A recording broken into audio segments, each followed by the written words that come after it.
ഞാൻ രാഹുലിനോടും ചോദിക്കുന്നു, എൻ്റെ പ്രേക്ഷകരോടും ചോദിക്കുന്നു. ഇന്ന് ഇവരെ മാവേലിയെ കണ്ടിട്ടുള്ള ആള് എൻ്റെ ഫോൺ നമ്പറിലേക്ക് ഒന്ന് വിളിച്ച് പറഞ്ഞു. ഈ ബലിയുടെ പേര് ഇന്ദ്രസേനൻ ആണ്.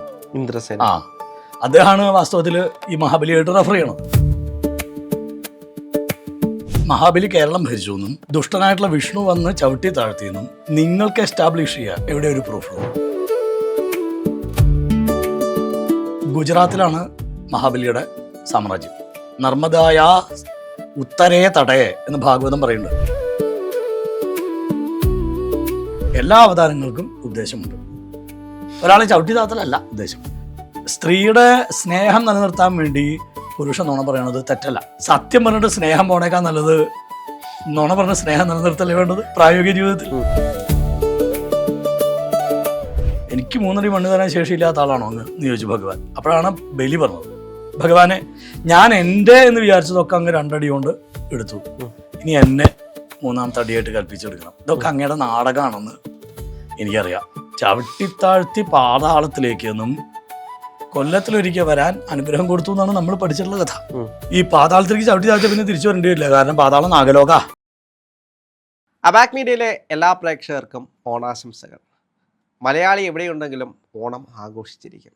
എന്താണെങ്കിലും ഇന്ന് നമ്മളോടൊപ്പം ഉള്ളത് മുല്ലമംഗലം ത്രിവിക്രമൻ നമ്പൂതിരിപ്പാടാണ്. ചേട്ടാ നമസ്തേ. നമസ്തേ, എല്ലാവർക്കും ഓണാശംസകൾ, വാമന ജയന്തി ആശംസകൾ.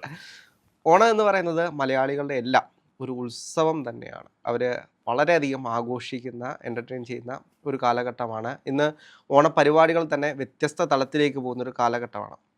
എന്നിരുന്നാലും എല്ലാ കാലത്തും ചർച്ചയാകുന്നത് മഹാബലിയും ഓണവും, അതേപോലെ തന്നെ മഹാബലിയെ ചവിട്ടിത്താഴ്ത്തിയ മഹാവിഷ്ണു ഇന്നും ചർച്ചയാകുന്നൊരു വിഷയമാണ്. അതിൻ്റെ ഒരു ശാസ്ത്രീയ ഇത് ചോദിക്കാനുള്ള പ്രധാനപ്പെട്ട കാരണം എന്ന് പറയുന്നത്, മഹാവിഷ്ണുവിനെ ഒരു മോശക്കാരനായിട്ട് ചിത്രീകരിക്കുന്ന പല കഥകൾ നമ്മൾ കണ്ടിട്ടുണ്ട്. അപ്പോൾ മഹാബലി ആയിരുന്നു ഏറ്റവും വലിയ നല്ല ഒരു മനുഷ്യൻ.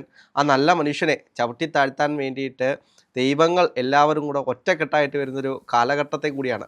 എന്നാലും അവിടെ നിന്നും നല്ലൊരു മനുഷ്യനായതുകൊണ്ട് അയാൾ ഉയർത്തെഴുന്നേറ്റ് വരും എന്ന് പറയുന്നൊരു കഥയാണ് പലപ്പോഴും നമ്മൾ കേട്ടിട്ടുള്ളത്. പക്ഷെ അതിനൊക്കെ അപ്പുറത്തേക്ക് ആ ഓണം അല്ലെങ്കിൽ വാമന ചരിതം അല്ലെങ്കിൽ അതിൻ്റെ ഒരു ചരിത്രം ഒന്ന് പറയാമോ?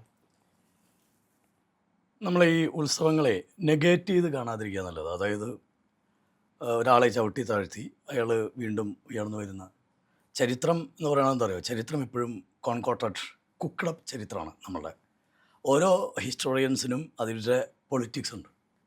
ആ പൊളിറ്റിക്സ് അനുസരിച്ച് ചരിത്രം എഴുതപ്പെട്ടിട്ടുള്ളൂ. ലോകത്തിലെവിടെയായാലും, ഇന്ത്യയിലും നല്ല, ഇന്ത്യയിൽ പ്രത്യേകിച്ചും എന്താ കാരണം എന്ന് വെച്ച് കഴിഞ്ഞാൽ ഇന്ത്യയിൽ സനാതനധർമ്മമാണ്. ഈ വൈദിക ധർമ്മത്തെ ബ്രിട്ടീഷുകാർ മുതൽക്ക് തന്നെ ചവിട്ടി തേക്കാൻ വെല്ലസ്ലി പ്രഭുവാണ് ഇവിടുത്തെ എഡ്യൂക്കേഷൻ സിസ്റ്റം തുടങ്ങിയത്. അപ്പോൾ അദ്ദേഹം കൊൽക്കത്തയിൽ കണ്ടെടുത്തിട്ടുണ്ട് ഇപ്പോൾ ആ ലെറ്റർ. എന്താണെന്ന് വെച്ച് കഴിഞ്ഞാൽ അദ്ദേഹം പറഞ്ഞത്, ഇവിടെ യാചകന്മാരില്ല, എല്ലാവരും സന്തുഷ്ടരാണ്. എന്തുകൊണ്ട്? അവരുടെ കൾച്ചറുകൊണ്ട്. അപ്പോൾ ഇവരുടെ കൾച്ചറിനെ ഇല്ലാതെയാക്കുന്ന സിസ്റ്റം, എഡ്യൂക്കേഷണൽ സിസ്റ്റം ഉണ്ടാവണം, എന്നാലേ നമുക്കിവിടെ ഭരിക്കാൻ പറ്റുള്ളൂ എന്ന് അദ്ദേഹം കത്തെഴുതിയിട്ടുണ്ട്. അത് പ്രകാരം നോക്കൂ, കർണൻ ഹീറോ ആയി, കൃഷ്ണൻ വില്ലനായി, ബാലി ഹീറോ, ശ്രീരാമൻ വില്ലൻ, ഭഗവാൻ ശ്രീരാമൻ വില്ലൻ. ഇങ്ങനെയാണ് നമ്മുടെ ചരിത്രം വരണത്.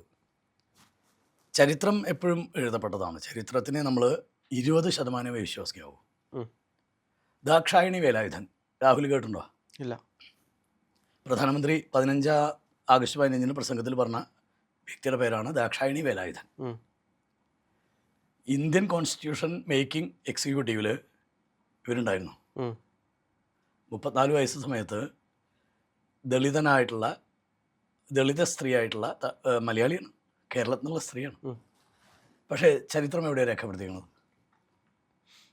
ചരിത്രത്തിന് സവർക്കർ, അതുപോലെ നേതാജി, നമ്മൾ അത് 90-കളിൽ പഠിച്ച എഡ്യൂക്കേഷൻ സിസ്റ്റത്തിലൊന്നും നേതാജി സുഭാഷ് ചന്ദ്രബോസ് INA നിർമ്മിച്ചു എന്നല്ലാതെ അദ്ദേഹത്തിൻ്റെ ത്യാഗം, അദ്ദേഹത്തിൻ്റെ നാഷണലിസം, ദേശീയത, ഇതൊക്കെ നമ്മൾ ഉൾക്കൊള്ളാൻ സാധിച്ചിട്ടുള്ള. അപ്പം ചരിത്രം എന്നുള്ളത് ഓരോരോ കാലഘട്ടത്തിൽ ഹിസ്റ്റോറിയൻസ് മാറി എഴുതി പ്രത്യേകിച്ചും വൈദിക ധർമ്മത്തിനെതിരെയുള്ള ചരിത്രം. വൈദിക ധർമ്മം നമ്മൾ സംസാരിച്ചല്ലോ, ഇത് പഠിക്കാൻ പറ്റുന്ന സാധനമല്ല. അപ്പോൾ ആളുകൾ എളുപ്പം വിശ്വസിക്കുന്നത് ഏതാണ്? അതാണ്. കാരണം നമ്മൾ പഠിച്ചത് അതാണ്, അപ്പോൾ അതാണ് സത്യം എന്ന് വിചാരിക്കുന്നത്. വൈദിക ധർമ്മത്തിലെ കാര്യങ്ങൾ തീരുമാനിക്കാൻ ഹിസ്റ്റോറിയൻസോ ഫേസ്ബുക്കോ ഇൻസ്റ്റാഗ്രാമോ അല്ല. അത് നമുക്ക് പുരാണങ്ങളുണ്ട്, വേദങ്ങളുണ്ട്, അവരാണ് അതിൽ പറഞ്ഞിട്ടുള്ളതാണ് സത്യം. അതിൽ പറഞ്ഞിട്ടേ സത്യമുള്ളൂ. ഉം. ഞാൻ ചോദിക്കണത്, മഹാബലി കേരളം ഭരിച്ചു എന്നും ദുഷ്ടനായിട്ടുള്ള വിഷ്ണു വന്ന് ചവിട്ടി താഴ്ത്തിയെന്നും നിങ്ങൾക്ക് എസ്റ്റാബ്ലിഷ് ചെയ്യാൻ എവിടെ ഒരു പ്രൂഫുള്ളത്? ചരിത്രപരമായിട്ടുള്ള പ്രൂഫ് ഉണ്ടാവണം. ഉം. അത് വേണ്ടേ? വേണം. വിശ്വാസം എന്നുള്ളത് നിങ്ങൾ ചരിത്രത്തിനെ വിശ്വസിക്കണമെന്ന് വെച്ചാൽ ചരിത്രപരമായിട്ടുള്ള തെളിവ് കൂടി വേണ്ടേ? മഹാബലിയെ ചവിട്ടി താഴ്ത്തി മഹാബലി കേരളം ഭരിച്ചിരുന്നു. ഇനി വാമനാവതാരം കഥ പറയുകയാണെങ്കിൽ, ഉം. വാമനാവതാരം കഥയിൽ ഗുജറാത്തിലാണ് മഹാബലിയുടെ സാമ്രാജ്യം. നർമ്മദായ ഉത്തരേ തടയെ എന്ന് ഭാഗവതം പറയുന്നുണ്ട്. ഉം. നർമ്മദയുടെ വടക്കേ തടത്തിൽ, തടം വെച്ചാൽ തീരം. ഉം. നർമ്മദയുടെ ഒരു കാലത്തും കേരളത്തിലൂടെ നർമ്മദാ നദി ഒഴുകിയിട്ടില്ല. നർമ്മദയുടെ വടക്കേ തീരത്തുള്ള ഭൃഗു കച്ഛം എന്ന് സംസ്കൃതത്തിൽ പറയുന്നുണ്ട്.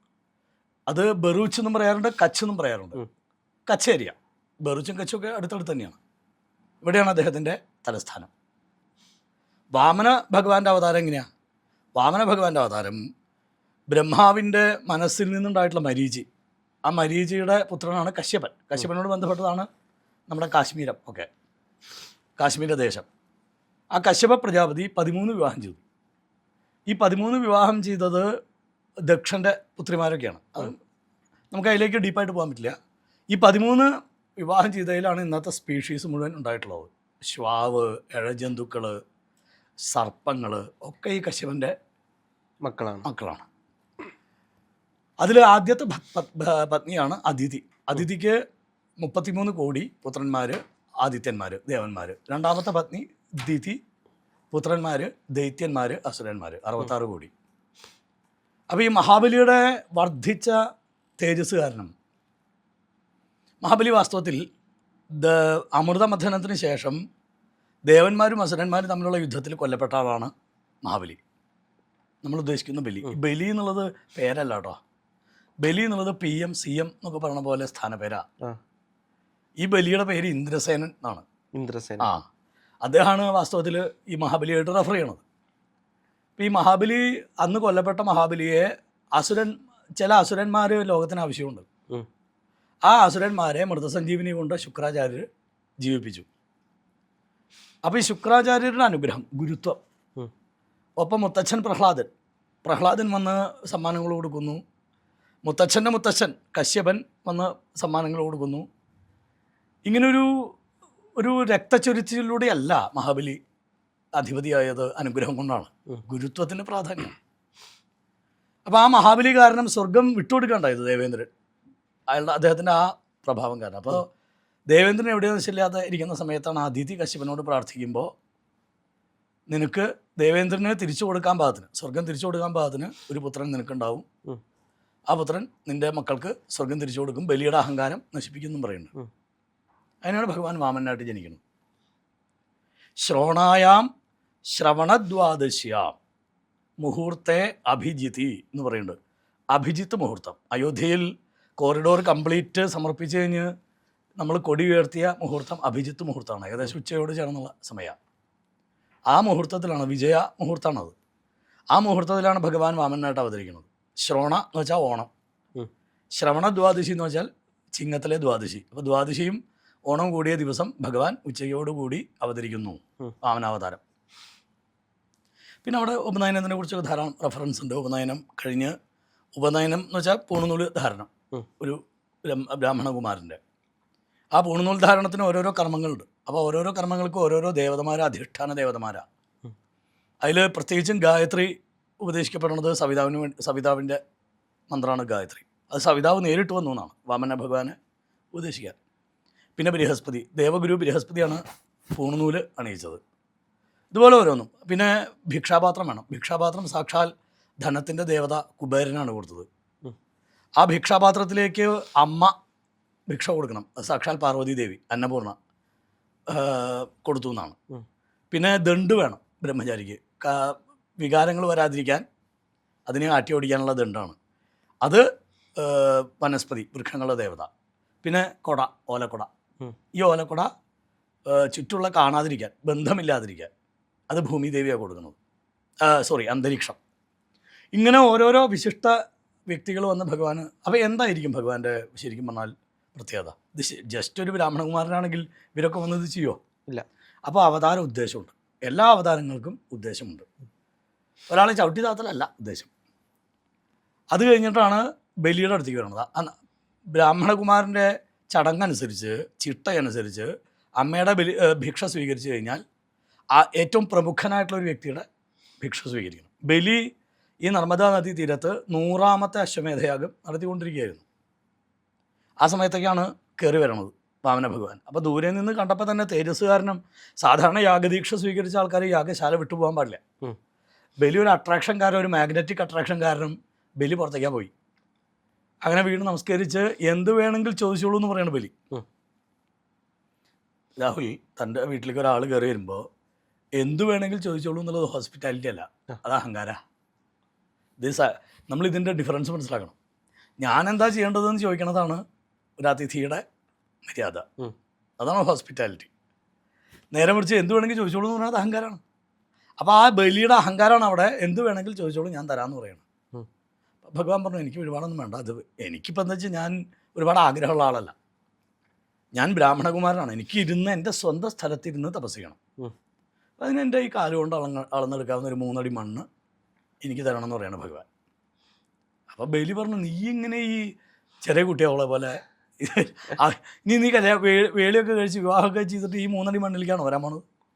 അതുകൊണ്ട് ഭാവിയിലേക്ക് എന്തെങ്കിലും വേണമെങ്കിൽ വാക്ക് മാറ്റി ചോദിച്ചോളാൻ പറഞ്ഞു. ഭഗവാൻ ഇപ്പോഴും എന്താ പറയുക സ്റ്റുഡ് ഓൺ ഹിസ് സ്റ്റാൻഡ്സ് പറയില്ലേ. ഭഗവാൻ പറഞ്ഞു ഇപ്പോൾ എൻ്റെ മുമ്പ് ജീവിച്ച അനവധി ആൾക്കാർ, ജീവിച്ച് എന്താ പറയുക അധിപതികളായിട്ടുള്ള ആൾക്കാർ ഒരാൾ പോലും ഒരു തരി മണ്ണ് പോലും തൂമ്പ് കൊണ്ടുപോയിട്ടില്ല. അപ്പോൾ അതുകൊണ്ട് എനിക്കൊന്നും വേണ്ടാന്നോ. ഇത് കണ്ടുകൊണ്ടാണ് ശുക്രാചാര്യർ നിൽക്കുന്നത്. ശുക്രാചാര്യർക്ക് മനസ്സിലായി ഇത് വന്നിരിക്കുന്നത് ബലിയാണ്, ഭഗവാനാണെന്ന്. ശുക്രാചാര്യ പറഞ്ഞു ബലി അർഹതയുള്ളവർക്കേ കൊടുക്കാവൂ. അവിടെ ഗംഭീരമായിട്ടുള്ള എക്കണോമിക്സ് ഉണ്ട്. ഇതൊക്കെ നമ്മുടെ ശാസ്ത്രങ്ങളിൽ പറഞ്ഞിട്ടുള്ളതാണ് ആദ്യം. ഇതിപ്പോൾ നമുക്ക് വെളുത്തവർ പറയുമ്പോഴേ നമുക്ക് വിശ്വാസമുള്ളൂ. അപ്പോൾ എന്താ വെച്ചാൽ ശുക്രനീതിയുണ്ട്. അവനവൻ്റെ സമ്പത്തിനെ 5 ആക്കണം എന്നാണ്. ഒരു ഭാഗം ധർമ്മം, ഒരു ഭാഗം അവനവൻ്റെ പേര് നിലനിർത്താൻ. ഇപ്പോൾ അബാക് മീഡിയ നിലനിൽക്കുന്നത് എങ്ങനെയാണ്? പരസ്യം കൊണ്ട്. അതെ. അപ്പോൾ പരസ്യത്തിന് വേണ്ടി കാശ് ചിലവാക്കണം ഒരു ഭാഗം. അർത്ഥായ ഭാവി സുരക്ഷിതാക്കാൻ FD പോലെയുള്ള കാര്യങ്ങൾ. പിന്നെ കാമായ ആഗ്രഹം നടത്താൻ, ഓണം വിഷുവൊക്കെ ആകുമ്പോൾ കാര്യങ്ങൾ നടക്കാൻ വേണ്ടിയിട്ടുള്ള ഒരു സമ്പത്തും വേണം. ഇതിന് പിന്നെ സ്വജനായ ബന്ധുക്കൾക്കും കാശ് കൊടുക്കണം ഇടയ്ക്ക്. അപ്പോൾ അതുകൊണ്ടൊന്നും ബലി കുലുങ്ങിയില്ല. ബലിയോട് പറഞ്ഞു നീ ഇത് ചെയ്യരുത്, ഇത് സാക്ഷാൽ വിഷ്ണുവാണ് വന്നിരിക്കുന്നത്. 2 അടി കൊണ്ട് നീ വിചാരിക്കണതൊക്കെ അളന്നെടുക്കും. 3ാമത്തെ അടിക്ക് സ്ഥലമില്ലാണ്ട് നരകത്തിൽ പോയി കിടക്കേണ്ടി വരും. അതുകൊണ്ട് ആളറിഞ്ഞ് ദാനം ചെയ്യാൻ പറയണം. ബലി കേട്ടു പഠിച്ചില്ല, തറവാടിത്തണ. വേറൊരു ഓപ്ഷൻ കൂടി പറഞ്ഞു. ഇപ്പോൾ വാക്ക് പറഞ്ഞു എന്നുള്ള വിഷമാണെന്ന് എനിക്ക് വെച്ചാൽ ചില ദിക്കുകൾ വാക്ക് മാറാം എന്ന് പറയാണ് ശുക്രാചാര്യർ. ഇതൊക്കെ നമ്മുടെ ജീവിതത്തിൽ നോക്കിക്കോളൂ, നമുക്ക് ജീവിതത്തിൽ പല ഘട്ടങ്ങളിൽ വേണ്ടി വരുന്ന കാര്യങ്ങളാണ്. ആണ് അദ്ദേഹം പറഞ്ഞത്. ആ സമയത്ത് നമ്മളൊരു നുണ പറഞ്ഞു എന്നുള്ളത് പ്രശ്നമല്ല. സ്ത്രീയുടെ സ്നേഹം നിലനിർത്താൻ വേണ്ടി പുരുഷ നുണ പറയണത് തെറ്റല്ല. സത്യം പറഞ്ഞിട്ട് സ്നേഹം പോണേക്കാൾ നല്ലത് നുണ പറഞ്ഞ സ്നേഹം നിലനിർത്തല്ലേ വേണ്ടത് പ്രായോഗിക ജീവിതത്തിൽ. തീർച്ചയായിട്ടും അത് തമാശയ്ക്ക് നുണ പറഞ്ഞിട്ട് പ്രശ്നമില്ല എന്നാണ്. പക്ഷെ മറ്റുള്ളവരെ വേദനിപ്പിക്കാതിരിക്കാൻ ശ്രമിക്കുക. തമാശ പറയുമ്പോൾ വിവാഹം നടത്താൻ നുണ പറയുക. ഇതൊക്കെ നമ്മൾ ആലോചിക്കണം. ഏത് ലെവലിലാണ് നമ്മുടെ ആചാര്യന്മാർ ചിന്തിച്ചിരുന്നതെന്ന്. വൃത്യർത്ഥ ജീവവൃത്തി നിലനിർത്താൻ, അവനവൻ്റെ ജീവിതവൃത്തിക്ക് വേണ്ടി കുറച്ച് നുണ പറഞ്ഞിട്ടായാലും ജീവിതവൃത്തി നിലനിർത്തണം. പ്രാണസങ്കട ധർമ്മപുത്രരെ നുണ പറയാൻ പറ്റില്ല എന്ന് പറഞ്ഞപ്പോഴാണ് ഭഗവാൻ എന്ത് ചെയ്തത്? ഭീമനോട് കുരുക്ഷേത്രം ഹരിയാനയില ഭീമനോട് പറഞ്ഞു ഏട്ടൻ രാജസ്ഥാനിൽ പോകണം, അവിടെ അശ്വത്ഥമാവ് എന്നൊരു ആനയുണ്ട്, അടിച്ചു കൊല്ലണം എന്ന് പറഞ്ഞു. ഭീമൻ പോയിട്ട് അശ്വത്ഥമാവ് എന്ന ആനയെ മസ്തകത്തിൽ അടിച്ചു കൊന്നു. ഇവിടെ വന്നിട്ട് ധർമ്മപുത്രൻ അപ്പോൾ നുണ പറയേണ്ട ആവശ്യമില്ല. ധർമ്മപുത്രൻ പറഞ്ഞു അശ്വത്ഥാമ ഗജോ ഹത. ഇതിൽ ഗജ എന്ന് കേട്ടില്ല ആര്? ദ്രോണര്. അശ്വത്ഥാമ ഹത എന്ന് മാത്രമേ കേട്ടുള്ളൂ. അപ്പോൾ അശ്വത്ഥാമാവ് കൊല്ലപ്പെട്ടു എന്നുള്ള വിഷമത്തിലിരിക്കുമ്പോഴാണ് ദ്രോണരെ നിഗ്രഹിക്കുന്നത്. അപ്പോൾ അതൊരു പ്രാണസങ്കടമാണ്, ധർമ്മസങ്കടമാണ്. യുദ്ധം ചെയ്യിക്കണമെങ്കിൽ ഇവരൊക്കെ അവിടെ ധർമാധർമ്മങ്ങൾക്കല്ല പ്രസക്തി, ധർമ്മത്തിനാണ് പ്രസക്തി. ധർമാധർമ്മങ്ങൾക്ക് പ്രസക്തിയില്ല. പ്രാണസങ്കട ഗോബ്രാഹ്മണാർത്ഥ പശുക്കളെ രക്ഷിക്കാൻ, ബ്രാഹ്മണന്മാരെ രക്ഷിക്കാനൊക്കെ നുണ പറയാം. നുണ മണത്താലും അവരൊക്കെ രക്ഷിക്കണം. കാരണം ഭൂമിക്ക് ആവശ്യമുള്ള ആൾക്കാരാ. ഹിംസായ ഒരാളെയും ഉപദ്രവത്തിലേക്ക് ചവിട്ടിവിടരുത്. നിങ്ങളുടെ മുമ്പിൽ വെച്ച് ഒരാൾ ഉപദ്രവിക്കപ്പെടുന്നു എന്ന് കണ്ടാൽ നുണ പറഞ്ഞിട്ടായാലും ആ ഉപദ്രവത്തിൽ നിന്ന് അയാളെ രക്ഷിക്കണം. ഇതൊക്കെ ഏതെങ്കിലും അഡ്വാൻസ്ഡ് മാനേജ്മെൻറ്റ് തിയറീസിൽ അവർ ഫോളോ ചെയ്യുന്നുണ്ടോ നിങ്ങൾ നോക്കിക്കോളൂ. ഇതൊക്കെ നമ്മുടെ ശുക്രനീതിയിൽ പെട്ടതാണ്. ഇതൊക്കെ പറഞ്ഞിട്ടും ബലിക്ക് വാക്കുമാറ്റമില്ല. ബലി പറഞ്ഞു എൻ്റെ അച്ഛൻ വിരോചനൻ അതിഗംഭീരൻ, അദ്ദേഹം സ്വന്തം തല ദേവന്മാർക്ക് കൊടുത്ത ആളാണ്. ദേവന്മാർക്ക് യുദ്ധത്തിന് തോൽപ്പിക്കാൻ പറ്റാതെ വന്നപ്പോൾ ബ്രാഹ്മണ വേഷം കെട്ടി ദേവേന്ദ്രൻ വന്നിട്ട് തല തരാൻ പറഞ്ഞു. വെട്ടി സ്വർണ്ണ തളികയിൽ തല വെച്ച് കൊടുത്ത ആളാണ് എൻ്റെ അച്ഛൻ വിരോചനൻ. മുത്തശ്ശനോ പ്രഹ്ലാദൻ ലോകം ഉള്ളിടത്തോളം കാലം പ്രഹ്ലാദൻ എന്നുള്ള പേര് ആരും മറക്കില്ല. അപ്പോൾ ഇവരുടെ പാരമ്പര്യത്തിൽപ്പെട്ട ഞാൻ വാക്ക് മാറി എന്നുള്ള ദോഷം എനിക്ക് വയ്യ. കാരണം എൻ്റെ മുത്തശ്ശൻ എന്നോട് പറഞ്ഞിട്ടുണ്ട്, ഭൂമിക്ക് ഏറ്റവും ഭാരം വലിയ വലിയ കെട്ടിടങ്ങളല്ല, വാക്കിനൊരു വ്യവസ്ഥയില്ലാത്ത ആൾക്കാരാ, അതുകൊണ്ട് ഞാൻ വാക്ക് മാറില്ല എന്ന് പറഞ്ഞപ്പോഴാണ് ശപിക്കണത് ശുക്രാചാര്യർ. ഉള്ളിൽ സന്തോഷമായി, പുറത്തേക്ക് ശപിക്കുകയാണ്. ഞാൻ കാരണം നിനക്ക് കിട്ടിയിട്ടുള്ള ഈ ഐശ്വര്യങ്ങൾ മുഴുവൻ ഇവൻ ഹനിച്ച് എടുത്തുകൊണ്ട് പോട്ടെ എന്ന് ശപിക്കുകയാണ്, അല്ലെങ്കിൽ ഇല്ലാതായി പോട്ടെ എന്ന്. അങ്ങനെയാണ് ഭഗവാൻ വാമനൻ്റെ വലിയ രൂപമാണ് ത്രിവിക്രമൻ. അപ്പോൾ അടിയിലേക്കുള്ള 7 ലോകങ്ങൾ ആദ്യത്തെ അടിയായിട്ടും മുകളിലേക്കുള്ള 7 ലോകങ്ങൾ രണ്ടാമത്തെ അടിയായിട്ടും അളന്നെടുക്കുകയാണ്. എനിക്കൊന്ന് അങ്ങയുടെ പേരും അത് തന്നെയാണ്. അത് ഈ 14 ലോകം നിറഞ്ഞവൻ എന്നാണ് അർത്ഥം. യുബിക്വിറ്റസ് എന്നൊക്കെ ഇംഗ്ലീഷിൽ പറയും. മൂന്നാമത്തെ അടിക്ക് ഭഗവാൻ ചോദിച്ചു, കുറച്ച് മുമ്പ് എന്നോട് പറഞ്ഞില്ലേ എന്ത് വേണമെച്ചാൽ ചോദിച്ചോളാൻ, ലോകത്തിൻ്റെ ഒരേ ഒരു ഈശ്വരനാണെന്നൊക്കെ അങ്ങ് പറയലുണ്ടായി. എനിക്ക് 3 അടി മണ്ണ് തരാൻ ശേഷിയില്ലാത്ത ആളാണോ അങ്ങ് എന്ന് ചോദിച്ചു ഭഗവാൻ. അപ്പോഴാണ് ബലി പറഞ്ഞത്, ഭഗവാനെ ഞാൻ എൻ്റെ എന്ന് വിചാരിച്ചതൊക്കെ അങ്ങ് 2 അടി കൊണ്ട് എടുത്തു, ഇനി എന്നെ 3ാമത്തെ അടിയായിട്ട് കൽപ്പിച്ചെടുക്കണം. ഇതൊക്കെ അങ്ങയുടെ നാടകമാണെന്ന് എനിക്കറിയാം, എൻ്റെ അഹങ്കാരം മാറ്റാൻ അങ്ങ് നടിച്ച നാടകമാണ്, അതുകൊണ്ട് ആ തൃപ്പാദം എൻ്റെ ശിര. അങ്ങനെയാണ് സുതലത്തിലേക്ക് പൊക്കോളാൻ പറയാം. ചവിട്ടിത്താഴ്ത്തി പാതാളത്തിലേക്ക് എന്നും കൊല്ലത്തിലൊരിക്കൽ വരാൻ അനുഗ്രഹം കൊടുത്തു എന്നാണ് നമ്മൾ പഠിച്ചിട്ടുള്ള കഥ. ഈ പാതാളത്തിലേക്ക് ചവിട്ടി താഴ്ച പിന്നെ തിരിച്ചു വരേണ്ടി വരില്ല, കാരണം പാതാളം നാഗലോക, ഘോര വിഷസർപ്പങ്ങളാണ് പാതാളത്തുള്ളത്. അപ്പോൾ പാതാളത്തിലേക്ക് പോയാൽ തിരിച്ചു വരാൻ പറ്റിയെന്ന് വരില്ല. ഈ വാസുകിയും അത്തരത്തിലുള്ള നാഗങ്ങളും എല്ലാം ഒക്കെ പാതാളത്തിലാണ്, പാതാളം നാഗലോകമാണ്. അപ്പോൾ ഈ തക്ഷകൻ എല്ലാവരും സുതലത്തിലേക്ക്, ഈ സുതലത്തിൽ ഭഗവാൻ കാവൽക്കാരനായിട്ട് നിൽക്കുകയാണ്. ആലോചിച്ചു, മഹാവിഷ്ണു ക്രൂരനാണ്, ചവിട്ടിത്താഴ്ത്തി ഭക്തനോട് സിമ്പതിയോ മേഴ്സിയോ ഇല്ലാത്ത ആളാണ് എന്നാണ് വാമനാവതാരം സ്ഥാപിക്കാൻ ശ്രമിക്കുന്നത്. നമ്മളുടെ സോ കോൾഡ് ഹിസ്റ്റോറിക്കൽ വാമനാവതാരം, ഹിസ്റ്റോറിയൽ. അതൊന്നല്ല വാസ്തവത്തിൽ സംഭവിക്കുന്നത്. നമ്മുടെ പ്രമാണം ഞാൻ നേരത്തെ പറഞ്ഞ പോലെ ചരിത്രമല്ല, സെലക്റ്റീവ് ഹിസ്റ്ററിയാണ്. നിങ്ങൾ നോക്കിയിട്ടുണ്ടോ, സനാതന ധർമ്മത്തിന് മാത്രമേ ഇത്ര ഹിസ്റ്ററി ഉള്ളൂ, വേറെ ഏതെങ്കിലും ധർമ്മത്തിന് ഇത്ര ഹിസ്റ്ററി ഉണ്ടോ? ഇല്ല, ഒരുപാട് കഥകളാണ്. ഇത് മുഴുവൻ കുക്കിടപ്പാണെന്ന് ആദ്യം പറയാൻ കാരണം അതാ. കാരണം ഇവിടെ എവിടെയാ വലിയ ചവിട്ടി താത്തിയതായിട്ട് നമ്മൾ കേൾക്കണത്? അടുത്ത മന്വന്തരം എന്ന് വെച്ചാൽ ഒരു കാലഘട്ടമാണ്. അടുത്ത മന്വന്തരത്തിൽ അങ്ങ് മനുവാണെന്ന് പറഞ്ഞിട്ടാണ് ഭഗവാൻ കാവലിക്കണത്. എന്തിനാ കാവലിക്കണത് അറിയോ? വീണ്ടും അഹങ്കാരം കൊണ്ട് അത് പതിക്കാതിരിക്കാൻ. രാവണൻ വരണ ചരിത്രമുണ്ട്. ദിഗ്വിജയ സമയത്ത് സാക്ഷാൽ രാവണൻ വന്നപ്പോൾ ഈ നഖം കൊണ്ട് ഒറ്റ ചവിട്ടി ആ വാമന ഭഗവാൻ. പുഷ്പവിമാനവും വിസയും ടിക്കറ്റൊക്കെ ആയിട്ട് വന്ന രാവണൻ തിരിച്ച് ഫ്രീ ആയിട്ട് പാക്ക് ചെയ്ത് വിട്ടു ഭഗവാൻ ലങ്കയിലേക്ക്. അപ്പോൾ അഹങ്കാരത്തിൻ്റെ ഒരു കാര്യവും ഭഗവാൻ അംഗീകരിക്കില്ല. കാരണം ഭക്തൻ നിഷ്കളങ്കാണ്, ഇത് ഭഗവാൻ നിർബന്ധമാണ്.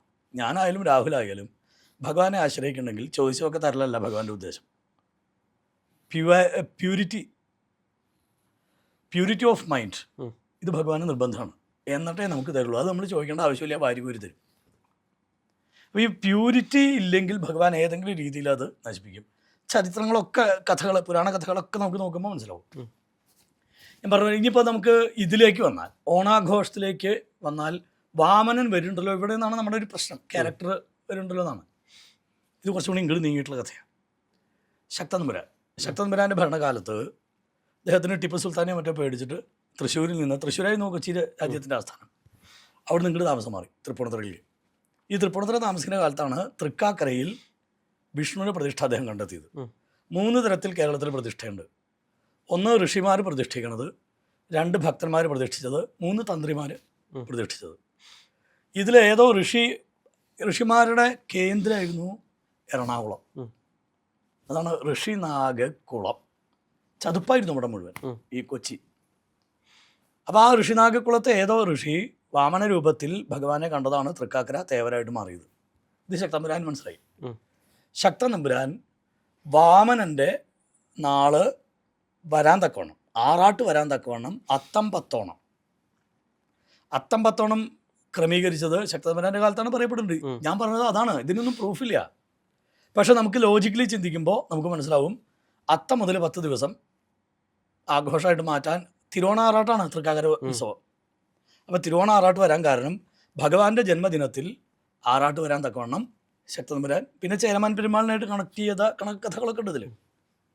ഈ ഓണസദ്യ നോക്കൂ. ഓണസദ്യ വാസ്തവത്തിൽ നമ്മളിന്ന് കഴിക്കുന്ന ഓണസദ്യ അല്ല. പണ്ട് കാലത്ത് ഇപ്പോൾ എനിക്ക് തന്നെ ഓർമ്മയുണ്ട്, എൻ്റെ അമ്മയൊക്കെ നല്ലവണ്ണം പൊടിച്ചും അരച്ചും വിഭവങ്ങൾ ഉണ്ടാക്കണത്. കാളൻ, ഓലൻ, എരിശ്ശേരി, സാമ്പാറൊന്നുമില്ല. ഈ സാമ്പാർ തമിഴ്നാട്ടിൽ നിന്ന് വന്നതാ. പണ്ട് കാലത്ത് സാമ്പാറില്ല, അവിയലും ഇല്ല. ഞാൻ പറഞ്ഞ വിഷയം നമ്മുടെ സദ്യയിലില്ലായിരുന്നു, പണ്ടുണ്ടായിരുന്നില്ല. പിന്നെയൊക്കെ തയ്യാറാക്കും. ഇത് നമ്മുടെ ഹെൽത്തി ഫുഡായിരുന്നു എന്നേ.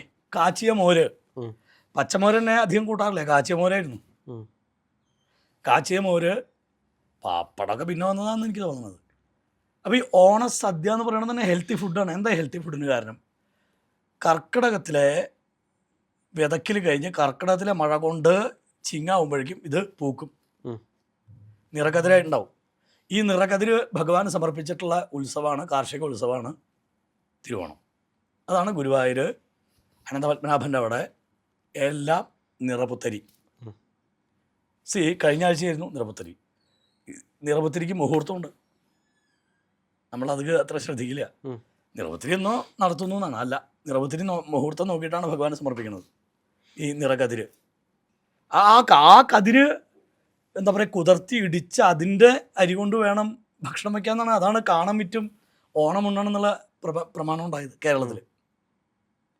ഞാൻ ആലോചിക്കുക, ഇത്ര ചെറിയ വിസ്തൃതി, മനോഹരമായ ആചാരങ്ങളും അനുഷ്ഠാനങ്ങളും, എന്നിട്ട് നമ്മൾ പ്രതിപക്ഷത നിൽക്കണത് ആര്? ഹിന്ദുക്കൾ. ഇതിനെ ചോദ്യം ചെയ്യാനാണ് നിൽക്കണത്. അൺഫോർച്ചുനേറ്റ്. അതായത് ചവിട്ടിത്താഴ്ത്തി അത് ശരിയല്ലോ, ഇത് ശരിയല്ലോ. ഒരു ഉത്സവം എന്ന് പറഞ്ഞാൽ എന്താ അർത്ഥം എന്നാണ്. ഇപ്പോൾ രാഹുൽ തുടങ്ങിയത് എങ്ങനെയാണ്? എൻ്റർടൈൻമെൻറ്റ്, ആഘോഷഭരിതമായ എൻജോയ്ഫുള്ളായ സാധനത്തിനാണ് നമ്മൾ ഫെസ്റ്റിവൽ എന്ന് പറയുക. ഈ സാധനത്തിന്, ഇങ്ങനെയുള്ളൊരു ഉത്സവത്തിന്, ഒരു പ്രതിഭാസത്തിനെ നമ്മൾ വെറുതെ ഇങ്ങനെ നെഗറ്റീവായിട്ട് ചിന്തിക്കേണ്ട ആവശ്യമുണ്ടോ? ചവിട്ടി താഴ്ത്തി അതിൻ്റെ ഉത്സവമാണ് പോലും. ഇന്നേ വരെ ഞാൻ രാഹുലിനോടും ചോദിക്കുന്നു, എൻ്റെ പ്രേക്ഷകരോടും ചോദിക്കുന്നു, ഇന്നേ വരെ മാവേലിയെ കണ്ടിട്ടുള്ള ആൾ എൻ്റെ ഫോൺ നമ്പറിലേക്ക് ഒന്ന് വിളിച്ച് പറഞ്ഞു തരാം. ഓണ ദിവസം മാവേലി പൊന്തി വരുന്നതാണല്ലോ. ഇന്നേ വരെ മാവേലിയെ കണ്ടിട്ടുള്ള ആൾ. ഇനി മാവേലിയെ സാമാന്യം പോലെയാണോ നമ്മൾ അവതരിപ്പിക്കുന്നത്? ആലോചിച്ചു. ഒരു ഭരണാധികാരിക്കുള്ള ഒരു ബഹുമാനെങ്കിലും കൊടുക്കണ്ടേ? കുംഭവയറും കൊമ്പം മീശയും, ഇതിൻ്റെ ഇത് എത്ര ഇൻസൾട്ടിങ്ങാന്ന് ആലോചിച്ചു നമ്മുടെ സംസ്കാരത്തിനോട് കാണിക്കണം. സനാതനധർമ്മത്തിന് മാത്രമുള്ള ഈ സെലക്റ്റീവ് ഹിസ്റ്ററി ഉണ്ടല്ലോ, ഹിസ്റ്ററി സെൻസ്. വിഷു, തിരുവാതിര, നവരാത്രി, ഇതിൽ ഏറ്റവും വലിയ രസം ഇതിനൊക്കെ പൗരാണികമായിട്ടുള്ള കണക്ഷൻ ഉണ്ടെന്നുള്ള ഏറ്റവും വലിയ രസം. ഇപ്പം ഹിന്ദുക്കളുടെ ഈ ആചാരങ്ങളോട് മാത്രം സെലക്റ്റീവായിട്ടുള്ള ഹിസ്റ്ററി ചോദിക്കലുണ്ടല്ലോ. ഒന്നാമത് എൻ്റെ ഒരു അഭിപ്രായത്തിൽ നമ്മൾ ഈ പുരാണവും ഹിസ്റ്ററിയും നമ്മൾ കണക്ട് ചെയ്യാൻ പാടില്ല. ഞാൻ നേരത്തെ പറഞ്ഞ പോലെ history is just A novel, A written novel, bus, അത്രേ ഉള്ളൂ. അതാത് കാലത്ത്, ഞാൻ പേരൊന്നും എടുത്ത് പറയുന്നില്ല, നമുക്ക് ഹിസ്റ്റോറിയന്മാരുണ്ട്, ഞാൻ പേരെടുത്ത് പറയുന്നില്ല. ഇവരുടെയൊക്കെ പൊളിറ്റിക്കൽ ബയസ് എന്താണെന്നും ഇവരുടെ എന്താ പറയുക, ഇവർ ഫോളോ ചെയ്ത ഐഡിയോളജി എന്താണെന്ന് നമുക്ക് പരിശോധിക്കുമ്പോൾ മനസ്സിലാവും എന്തുകൊണ്ടാണ് വാമനൻ ദുഷ്ടനായതും ബലിയെ പിടിച്ച് ചവിട്ടി താത്തിയതെന്നും. ഇനി ഒരു തെളിവും കൂടി പറഞ്ഞുതരാം. ഞാൻ തെളിവാണല്ലോ ആദ്യം സംസാരിച്ചത്. ഗുജറാത്തിൽ വാമനപദം എന്നൊരു സ്ഥലമുണ്ട്, അത് സ്ഥലപ്പേര് എനിക്ക് കൃത്യമായിട്ട് ഓർമ്മയില്ല. വാമന ഭഗവാന്റെ പാദം ഉള്ള ക്ഷേത്രമുണ്ട് ഗുജറാത്തിൽ. മറ്റേത് ഞാൻ പറഞ്ഞല്ലോ, ഡൽഹിയുടെ നർമ്മദാ നദി തീരത്താണ് എന്നുള്ളത് ഞാൻ പറഞ്ഞു. ഗുജറാത്തിൽ വാമന ഭഗവാന്റെ പാദമുള്ള ക്ഷേത്രമുണ്ട്. പിന്നെ നമ്മളുടെ വേറൊരു തലം നോക്കിക്കഴിഞ്ഞാൽ, ഇടയ്ക്ക് എന്താ പറയുക, ബലി കേരളം ഭരിച്ചോന്ന് ഇല്ല. ത്രേതായുഗത്തിൽ പരശുരാമസ്വാമികളാണ് കേരളം വീണ്ടെടുത്തത് നമ്മൾ തന്നെ വിശ്വസിക്കുന്നുണ്ട്, ഏത് ഹിസ്റ്റോറിയനും വിശ്വസിക്കുന്നുണ്ട്. കൃതയുഗത്തിലാണ് വാമനാവതാരം. കൃതയുഗം, ത്രേതായുഗം, ദ്വാപരം, കലി, ഇങ്ങനെയാണ് ഇതിൻ്റെ ക്രമം, ക്രോണോളജി. കൃതയുഗത്തിൽ ജീവിച്ചിരുന്ന ഒരാൾ ത്രേതായുഗത്തിലൊരു ഭൂമി എങ്ങനെ ഭരിക്കുക? കണ്ടെടുത്ത ഭൂമി സംഭാവ്യമല്ല. പിന്നെ എങ്ങനെ നോക്കിയാലും ഇത് നമ്മളുടെ ഓണം ഉത്സവം എന്നുള്ളത് ഒന്നാമത് കേരളത്തിൻ്റെ ദേശീയോത്സവമാക്കിയത് വാമന ഭഗവാനോ മഹാബലിയോ വ്യാസഭഗവാനോ ഒന്നുമല്ല, കേരളത്തിൻ്റെ ഗവൺമെൻറ്റാ. ആണോ അല്ലയോ? അതെ, ഭരണത്തിൽ വന്ന കേരളത്തിൻ്റെ ഗവൺമെൻറ്റാണ് ഇത് ദേശീയോത്സവമായിട്ട് പ്രഖ്യാപിച്ചത്. അതിന് ഇവരെന്ത് പഴിച്ചു? സോ എനിക്ക് പ്രിയപ്പെട്ട എൻ്റെ മലയാളി സഹോദരി സഹോദരന്മാരോട് പറയാനുള്ളത്, ഇന്ന് നിങ്ങൾ ഏത് വിധത്തിൽ വേണമെങ്കിലും ആഘോഷിച്ചോളൂ, വിരോധമില്ല. ഇപ്പം ഈ ആഘോഷം മുഴുവൻ വേറൊരു തലത്തിലേക്കാണ് ഓണാഘോഷം പോണത്. ഓണത്തിന് ഇന്ന് ഏറ്റവും വിറ്റുവരവുള്ളത് കായൊപ്പേരിയും ചക്കൊപ്പേരിയും ആയിരുന്നു പണ്ട്. ഇന്നത് മദ്യമാണ്. ആണോ അല്ലയോ കേരളത്തിൽ? അതിൻ്റെ തല നോക്കി നോക്കൂ. അപ്പോൾ ആ മാറ്റം മാറി.